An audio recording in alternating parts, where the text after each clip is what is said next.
A lot is said about why it's difficult to be an INFJ, and many of those claims are valid, so I don't want to say they are not or downplay them by any means. But today I want to encourage you with 7 reasons why it can be really great to have an INFJ personality type, and especially at least in America, where extroversion, sensing, thinking, and judging are prized more often than not, it can be encouraging to hear another perspective. So that's what I want to do for you today. And what I'm going to share with you, again, are 7 reasons it's great to be an INFJ. They're not in any particular order, and there are other reasons. So at the end of this video, I'd love to hear your thoughts. Before we get started, if you'd like to learn more about your INFJ personality type, then I'd love to give you a free copy of my book, The INFJ Personality Guide. In the book, you'll learn about the mindsets and motivations that cause you to do what you do. And hopefully you'll also come away with an understanding that you're not messed up or broken, but you're just different, and you have valuable ways of seeing the world and excellent gifts to contribute to it as well. You can get a free copy of that book by visiting infjbook.com. The first reason it's great to be an INFJ is that INFJs have exceptional people skills. And this is for a couple of reasons. And before I jump into those reasons, I wanted to give you a brief overview of the mindsets that cause you to do what you do. You see, most people are familiar with the preferences, introversion, intuition, feeling, and judging. Every Myers-Briggs personality type has 4 of those. But most people don't know, or many people don't know, that every Myers-Briggs personality type also has what are called cognitive functions. And you have 4 of these, and they're arranged in a hierarchy, if I can say that word. So the first one is most influential. It's what we call a dominant function. Then you have a second one that balances it out, and it's called an auxiliary function. You have a tertiary one, and then you have what's called an inferior one, which I guess could be quaternary, if I'm even saying that word right. But there's a hierarchy. They're all influential. They work synergistically together to make you who you are and cause you to do what you do. First off, we have a dominant mindset of introverted intuition, which just means that we can pick up on the details and put the puzzle pieces together, among other things. And we use that in combination with extroverted feeling, which makes us really good at keeping the harmony with others. So when you combine those 2 things together, we're good at picking up details that are unspoken. We can kind of sense where other people are coming from, and we're generally sensitive to others. We want to comfort and encourage them. That's not always the case, but it often is the case. We prefer harmony to conflict. So going into relationships, we're looking for ways to build bridges and connections and to encourage other people and build them up. It makes us great listeners. It also makes us aware of what other people care about, so that later on, when we come back to a person or a conversation, we can bring up what was said before. And we're generally pretty good about protecting other people's privacy. So we're just people that others trust.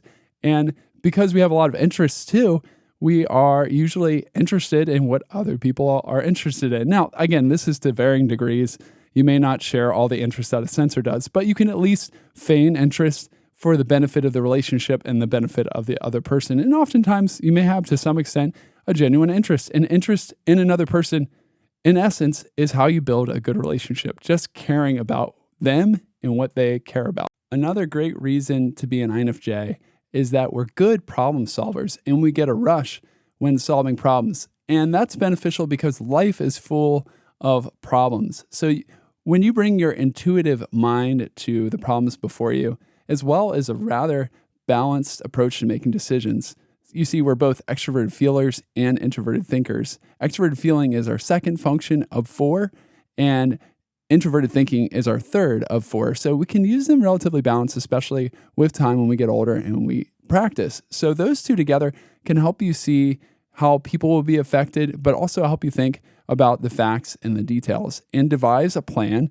to conquer a problem, all together with your intuition, which is picking up details and connecting the dots in an intuitive way that can often be fast and creative, thinking outside the box. So this gives you a high and a rush when you can devise a new method or plan or strategy to solve a problem, often to benefit someone else or to benefit yourself, to help you grow, to figure out a challenge. Let me just give you a quick perspective from ISTJ vantage point. Again, I'm married to an ISTJ, but I have some ISTJ friends. ISTJs are awesome at sticking with a routine ad infinitum. They could just do it forever and do it really well and take care of all the details. But sometimes they get really stuck. Actually, my son and my wife have this personality type. So when they're stressed out, they just bear down and keep doing the same thing and they see no way out. But someone with the INFJ personality can come and offer a bunch of different solutions and develop a plan, and ideally the best plan to help that person get out of the rut and conquer the problem. So this can be really exciting, exhilarating for an INFJ, and it's a really beneficial skill to whomever he or she is helping. The third reason it's great to have an INFJ personality is because INFJs are adaptable. Now, this is to a certain extent because an INFJ does like some predictability, does like some routine, and appreciates a system that works well. That said, they're not mired in doing the same thing all the time. In fact, they appreciate it when they can shift to something else that allows them to learn and grow and push themselves. But this helps them think outside the box. I've seen this at my workplace often. Some of my sensing coworkers are really frustrated when changes are introduced, but often I see it as a fun challenge and something that's going to help me grow and develop and think outside the box. And that's going to help me bring in that problem-solving mindset that I talked about before. So I actually really look forward to some changes. Now, I don't want my whole world rocked, but when there are changes, that's an exciting way, or opportunity, I should say, to try to figure out a new, better way to do things, because there could always be a better system. The fourth reason it's great to be an INFJ is because people generally trust your advice. You see, introverted intuition loves to collect information and it thinks it through really carefully.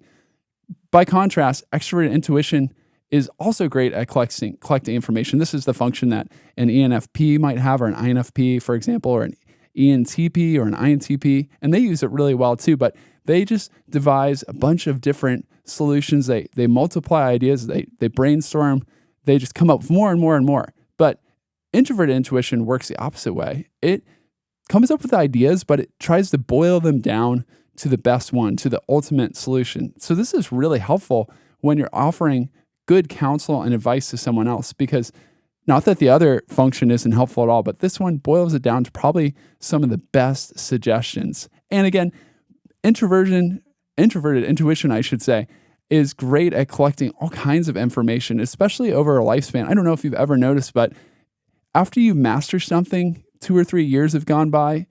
For me, at least, it's time to go on to the next skill and try to master that as well.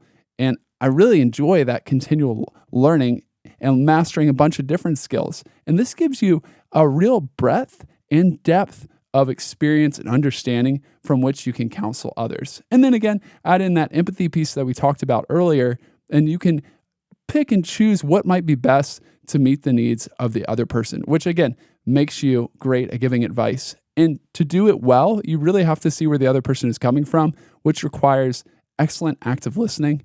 And INFJs do that second to none, in my opinion. Number 5, this is one of my favorites, and I've already alluded to it already, but learning is fun for INFJs. If you take away the learning, the INFJ dies.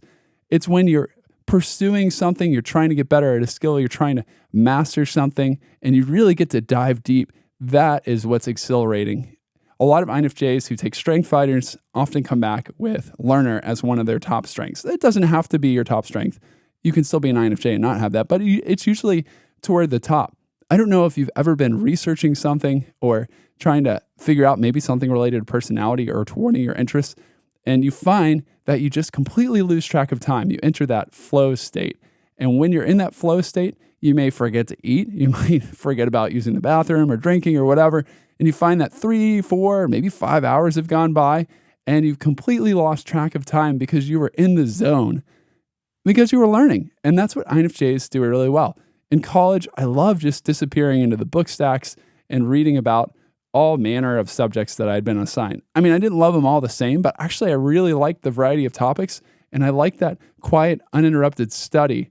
It was really enjoyable, and it expanded my worldview and helped me see the big picture and how everything connected together. And that was both rewarding and fulfilling for me, and it is for a lot of INFJs. The 6th reason it can be really good to be an INFJ is we have this drivenness about us. We are really intentional when we set a goal and we want to do something. We don't just half-heartedly do it. Not to say that that doesn't happen, because it certainly does. But when we make our minds up to do something, no one really has to come and motivate us. We're motivated internally, and we don't really let things get in our way unless it's a higher priority or value. we're going to go and get it done. That was certainly my experience when I first started creating these videos. I love just doing it each and every week and setting apart the time. And once I decided to do it, it was almost automatic that I was going to just make it every single week. Now, that could become a problem, and it did become a problem to some extent when I probably should have put it off later. I should have spent less time doing it, but no one had to say, hey, Bo, it's time to go make a new video, or it's time to write a new blog post, or record a podcast. I was just committed to doing it, and I love doing it, and I was just going to do it every single week. And that's often the case for INFJs. Once they make up their mind to do something, they're going to show up consistently. Someone I interviewed on the podcast recently who makes videos regularly has made 2,000, and he used to make one every single day of the week. He'd do 7 per week, and no one ever had to remind him. He was just so consistent with sitting down and doing it. And that's a really valuable skill in a lot of contexts, because many people struggle with that consistency and follow through, but often not the INFJ once the person has decided to do something. And the 7th and final reason it's great to be an INFJ is because we have a sense of purpose. We think with the big picture in mind, and we often begin with the end in mind. We want our lives to be meaningful. Everybody does. But the people who are really caught in the moment, which again can be a really valuable skill. I don't want to put any personality down. The people who are in the moment don't often think about the long-term effect of things. I'm just thinking about my son right now, my other son, who is what I think an ESFP, and he's awesome at celebrating the moment, but he doesn't think about the long-term impact of his decisions. But an INFJ, by contrast, is often thinking about how his or her life is going to go and thinking about how each decision, at least the big decisions, is going to impact it, or taking some time to reflect on that. Again, we're not perfect, but more often than not, we do think about the long road and where we want to go and how our choices are going to impact us. So that helps us with making good habits and making good choices, with building relationships. We think about how each person we're connecting with, at least, again, more than a lot of personality types, may impact and shape us for the long haul. And that is a very valuable skill, again, especially when you're counseling others or you're trying to grow personally. So these are just 7 reasons that I really appreciate INFJs and I enjoy being one. Again, every personality type is valuable. And I would actually love to hear your thoughts. What do you think are some great reasons to be an INFJ? I wish we'd talk more about this, because I think we often say, woe is me, and we don't really think about why it's good to be an INFJ. We just talk about the struggles, and we should. But we should also encourage each other and think about what's good about being an INFJ as well. So drop your thoughts down in the comments. What do you appreciate about being an INFJ, or what do you appreciate about other INFJs? Thanks for watching this video. I am looking forward to seeing you on the next show.